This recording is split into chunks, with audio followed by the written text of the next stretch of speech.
MP में एक बार फिर शराब को लेकर कांग्रेस हमलावर नजर आ रही है, जहां आदिवासी कांग्रेस के राष्ट्रीय अध्यक्ष झाबुआ विधायक डॉक्टर विक्रांत भूरिया ने आदिवासी इलाकों में शराब के कारोबार पर चिंता जताई। इसी के साथ ही सरकार और शराब माफियाओं की मिलीभगत करने के आरोप भी लगाए। उन्होंने मांग की है कि आदिवासी इलाकों में शराबबंदी होना चाहिए। देखिए खास रिपोर्ट। आदिवासी अंचलों में शराब को लेकर झाबुआ विधायक और आदिवासी नेता डॉक्टर विक्रांत भूरिया ने बीजेपी सरकार पर जुबानी हमला बोलते हुए कहा कि मध्य प्रदेश की स्थिति हर दिन बद से बदतर होती जा रही है। पैसे वाले लोग गरीबों और आदिवासियों का शोषण कर रहे हैं। सरकार पार्टनर बनकर काम कर रही है, धार्मिक स्थलों पर शराबबंदी कर रही है, लेकिन आदिवासी इलाकों को शराब का गढ़ बना रही है। एमपी के रतलाम, अलीराजपुर, झाबुआ से शराब निकालकर गुजरात पहुंचाई जा रही है। विक्रांत भूरिया ने धार कलेक्टर के लेटर का हवाला देकर कहा कि नकली होलोग्राम लगाकर शराब बेची जा रही है, जिसमें सरकार भी शामिल है।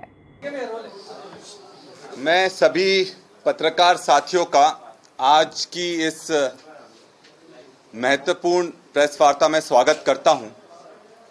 साथियों, जिस तरह की स्थिति हमारे मध्य प्रदेश की है वो हर दिन बद से बदतर होती जा रही है और जो पैसे कमाने वाले हैं वो तो पैसे कमा रहे हैं, पर जो गरीब हैं उनको पीसने का काम इस प्रदेश में हो रहा है।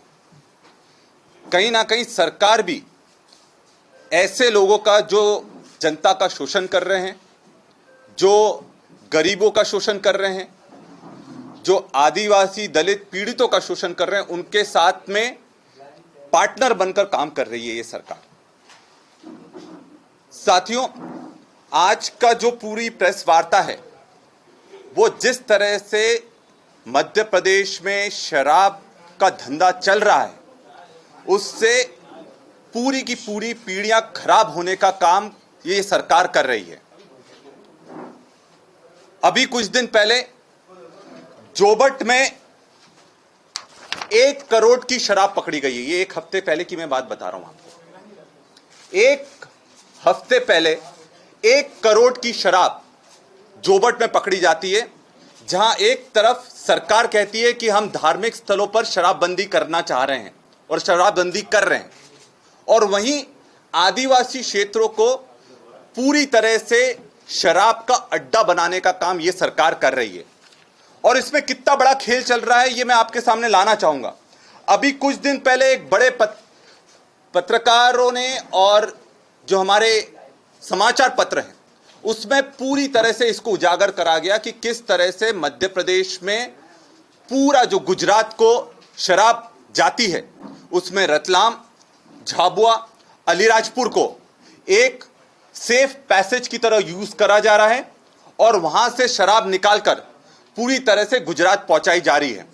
डॉक्टर विक्रांत भूरिया ने कहा कि सबसे बड़ा शराब का सिंडिकेट वेस्टर्न मध्य प्रदेश में काम कर रहा है। झाबुआ, अलीराजपुर में शराब का ठेका 400 करोड़ रुपए में बिकता है।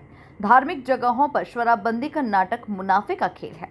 आदिवासी क्षेत्रों में महुए की शराब के अलावा सभी शराब बंद होना चाहिए। ड्राइवर को केस में डालकर अंदर कर दिया जाता है, पर आज तक ठेकेदार कौन है और कौन मालिक था, किसकी ट्रक थी, ये किसी को नहीं पता लगता है, क्योंकि सरकार भी उस सिंडिकेट का हिस्सा है। सबसे बड़ा शराब का सिंडिकेट हमारे वेस्टर्न मध्य प्रदेश में काम कर रहा है और ये उस बात से प्रमाणित होता है कि झाबुआ अलीराजपुर जिले का जो शराब का ठेका है 400 करोड़ का बिकता है। आप समझ सकते हैं, 400 करोड़। ऐसा जिला जो गरीबी रेखा में झाबुआ अलीराजपुर को अंक तालिका में सबसे नीचे देखा जा रहा है, तो जो इतना गरीब जिला है वहां पर शराब की बिक्री इतनी कैसे हो रही है? जितनी वो बिक्री दिखा रहे हैं उतने में तो हर व्यक्ति 1-1 लाख की शराब पी जाए। तो क्या ये आदिवासियों को शराबी कहना चाहते हैं?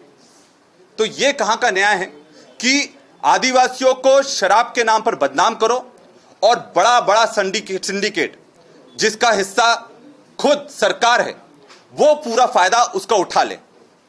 आपको मैं बता दूं कि ये धार्मिक स्थल पर जो शराबबंदी का ये नाटक चल रहा है, असली में ये मुनाफे का खेल है। गुजरात में क्या हो रहा है?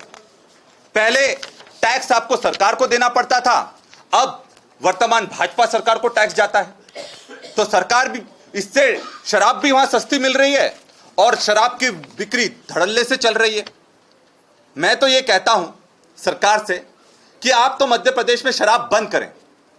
आदिवासी क्षेत्रों में सिर्फ महुए की शराब के अलावा, क्योंकि वो पारंपरिक रूप से हमारे पूजा पाठ में उपयोग होता है, उसके अलावा सब शराब को बंद होना चाहिए आदिवासी क्षेत्रों में। वहीं आदिवासी क्षेत्रों में D3 मुहिम को लेकर विक्रांत भूरिया ने कहा कि D3 दहेज, दारू और डीजे के खिलाफ अभियान है, जिससे समाज में बदलाव हो रहा है। सरकार को इस पर सहयोग करना चाहिए। देखिए, ये D3 मुहिम बड़ी अनोखी मुहिम है और सबसे बड़ी बात है समाज इसके लिए आगे आया है। इसमें समाज ने आपस में सारे सरपंचों ने बैठकर, सारे पटेलों ने बैठकर, सारे तड़वियों ने बैठकर ये निर्णय लिया कि हम अपने समाज से ये जो बहुत बड़ी विसंगति है, चाहे वो दहेज की विसंगति हो, चाहे दारू की विसंगति हो, चाहे डीजे की विसंगति हो, क्योंकि डीजे के चक्कर में हमारा जो पारंपरिक ढोल है, नगाड़ा है, जो हमारे नृत्य हैं, वो पूरी तरह से खत्म हो रहे थे। तो इसको लेकर ये मुहिम 6-7 महीने से चल रही है और इसका जो असर है आज दिखने लगा है कि आज एक्सीडेंट कम होना हो लगे हैं, लोग में झगड़े कम होने लगे हैं, एफआईआर कम होने लगी है, जो पलायन पर जो जाकर वो जो पैसा कमा कर लाते थे वो बचने लगा है। और कहीं ना कहीं इस D3 मुहिम को सफलता तो मिल रही है, पर जो सरकार का एक बहुत बड़ा सिंडिकेट बन गया है और जिस तरह से झाबुआ, अलीराजपुर, रतलाम को एक गेटवे की तरह उपयोग करा जा रहा है और बड़े बड़े 20,000 करोड़ का पूरा ये जो धंधा चल रहा है, इससे हमारे समाज को बदनाम करने का ये षड्यंत्र है और समाज को, आदिवासी को ये शराबी बताने का षड्यंत्र है। और असली में जो सिंडिकेट है, जो बड़े बड़े ठेकेदार हैं, इसका फायदा उठा रहे हैं। अगर सरकार इस पर प्रतिबंध नहीं लगाएगी तो कहीं ना कहीं संगठन और हम लोग आगे आएंगे और जिस तरह का ये जो खेल चल रहा है और जो पूरा एक गठजोड़ चल रहा है सरकार और ठेकेदारों के बीच, इसको उजागर करने का भी काम करेंगे और शराब की दुकानों को बंद करने का भी हम लोग काम करेंगे। कुल मिलाकर आदिवासी कांग्रेस के राष्ट्रीय अध्यक्ष और झाबुआ विधायक डॉक्टर विक्रांत भूरिया ने आदिवासी इलाकों में शराब को लेकर प्रदेश सरकार पर जमकर आरोप लगाए। Bureau report, MP news, Bhopal.